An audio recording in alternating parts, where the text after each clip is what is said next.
дар аксар мактабҳои ҳамагонии Тоҷикистон шурӯъ аз ҳафтаи ҷорӣ дарсҳои омодагӣ ба мактаб барои атфоли синфи 1 шурӯъ мешавад.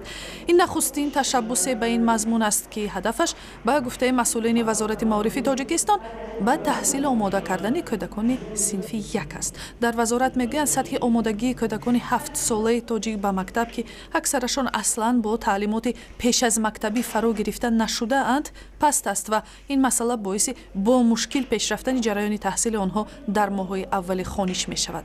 дарс аз 4 соати 8 сар мешавад то соати 12, чунки аз рӯи барномае ки вазорати маориф ва илми ҷумҳурии Тоҷикистон омода кардага, аз рӯи барнома то соати 12:30 мо дарс мегузорем хонандагон. ҳамкори мо Сарвинози Руҳуллоҳ имрӯз аз як мактаби шаҳри Душанбе дидан кард. мо ҳоло дар муассисаи таълимии рақами 53 шаҳри Душанбе қарор дорем ва ин муассиса низ мисли дигар муассисаҳои кишвар шурӯъ аз имрӯз қабули ҳуҷҷати синфҳои 1-ро роҳандозӣ кардааст ва имрӯз дар ин муассиса низ волидон барои қабули фарзандонашон ҳуҷҷатҳояшонро ба ин муассиса пешниҳод мекунанд.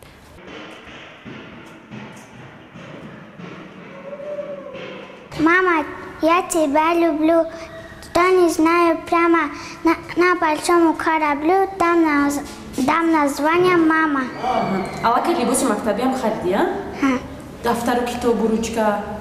Барои синфи якум чӣ хел китоб харидӣ? Алифбо.